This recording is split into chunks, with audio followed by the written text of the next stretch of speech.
Hello मेरे दोस्तों, उम्मीद करता हूँ कि आप बिंदास होंगे और बिंदास ही हमेशा हमें रहना चाहिए। दोस्तों, आज मैं आपके साथ में एक कहानी शेयर करना चाहता हूँ। कहानी तो जो मैं आपको बताने वाला हूँ वो आपने अपनी ज़िंदगी में सुनी ही होगी, लेकिन फिर भी ये कहानी ऐसी है कि जब भी हम लोग सुनते हैं तो उस टाइम पे हमें एक नया एक्सपीरियंस मिलता है। कहानी का नाम है लगातार प्रयास करते रहना। तो लगातार प्रयास करते रहने में हम लोगों को सीखना ये है कि जब भी कोई काम हम लोग शुरुआत करते हैं तो शुरुआत करने के कुछ महीनों, कुछ साल के बाद में हम लोग उस काम से डिससैटिस्फाइड हो जाते हैं जब वो काम हमारे से कंप्लीट नहीं हो पाता। तो दोस्तों, बहुत बार हमारे जीवन में ऐसा होगा कि जब भी हम लोगों ने कोई काम करने का डिसाइड किया होगा तो जो डिसाइड हम लोग खुद करते हैं तो खुद ही हम लोग उससे थोड़ा डिसहार्टेड हो जाते हैं। 1 साल में, 6 महीने में, 1.5 साल में, 2 साल में, 3 साल में हम लोग डिसहार्टेड हो जाते हैं और कई बार डिसहार्टेड होकर हम लोग वो काम करना हम लोग छोड़ देते हैं। तो दोस्तों, हमें करना क्या है कि कोई भी काम से जो हमने शुरुआत की है उससे हमें डिसहार्टेड नहीं होना है। हमें वो काम जो है वो हमें कंटिन्यू करते रहना है। तो कंटिन्यू करने से हमें रिजल्ट जो है वो एक टाइम के बाद में हमारे हाथ में आता ही आता है और वो बड़ा रिजल्ट आता है। जितना आप लोगों ने ज़्यादा टाइम किसी प्रयास को, किसी काम को करने में दिया होता है, उससे बड़ा रिजल्ट जो है वो आपके हाथ में आता है।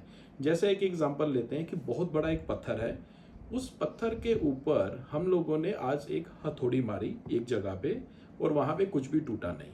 और अगले दिन फिर से हम लोगों ने वहाँ पे हथौड़ी मारी, फिर कुछ टूटा नहीं। तीसरे दिन फिर हमने हथौड़ी मारी, फिर कुछ टूटा नहीं। 5वें दिन फिर हमने हथौड़ी मारी, कुछ टूटा नहीं। ऐसा प्रयास हम लोग महीने 2 महीने हम लोग करते रहे। बहुत बड़ा पत्थर है।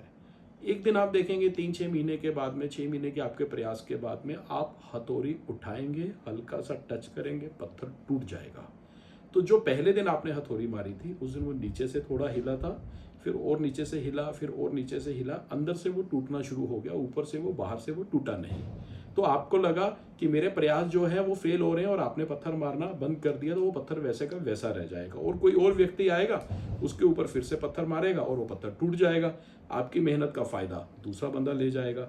तो इसी तरीके की ये कहानियां हमारी जिंदगी में जो आती हैं उसका मतलब ये होता है कि हम लोग इस कहानियों से सीखें।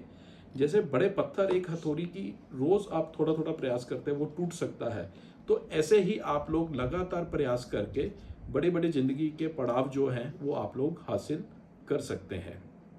जैसे भी कि मैं प्रोफेशन से सेल्स एंड मार्केटिंग में हूँ और मेरा खुद का ब्रांड है मालाना फूड्स प्राइवेट लिमिटेड। तो हमारी जो टीम है कभी कभी कुछ बातों को लेकर डिसहार्टेड हो जाती है, तो मैं उनको भी यही मोटिवेट करता रहता हूँ और खुद को भी मोटिवेट करता रहता हूँ कि हमारा काम है कि हमें लंबे समय तक प्रयास करते रहना है, नेगेटिव नहीं होना है। हर रोज कुछ ना कुछ इम्पैक्ट हमारी लाइफ पे आता है, बट इम्पैक्ट आना बंद तब हो जाता है जब हम लोग प्रयास करना बंद कर देते हैं और नेगेटिव हो जाते हैं। दूसरी कहानी इसी से मैं एक और लिंक करके बताता हूँ शॉर्ट के अंदर। एक चाइनीज बैम्बू होता है। चाइनीज बैम्बू के जब आप बीज जो हैं जब आप जमीन के अंदर उगा देते हैं तो आपको कंटिन्यूसली 3 से 4 साल तक उसको खाद और पानी देना होता है, उसमें से कुछ भी बाहर नहीं आता।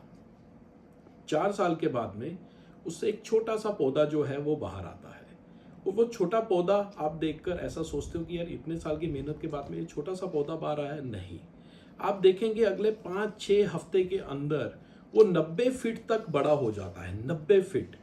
आपकी 4 साल की मेहनत जो है वो आपको 6 हफ्तों में नजर आती है और फिर जिंदगी भर आप उसकी कमाई जो है बैम्बू की आप खाते रहते हैं, ऊपर से काटते हैं, बेच देते हैं और फिर इसी तरीके से वो नीचे से ग्रो करता रहता है। तो दोस्तों, प्रयास जो है वो आप जीवन में कंटिन्यू करते रहिए, कभी भी प्रयास करना बंद मत करिए। कंटिन्यू प्रयास से आपके जीवन में बहुत बड़े रिजल्ट आएंगे। जो आज आप कर रहे हैं वो आप कंटिन्यू कंटिन्यू कंटिन्यू आप करते रहिए और हमारी ज़िंदगी में देखेंगे एक बहुत बड़ा बदलाव जो है वो हम लोगों को हमारे कंटिन्यू प्रयास करने से, लगातार प्रयास करने से हमारी ज़िंदगी में नज़र आएगा। सो बिंदास रहिए। All the best.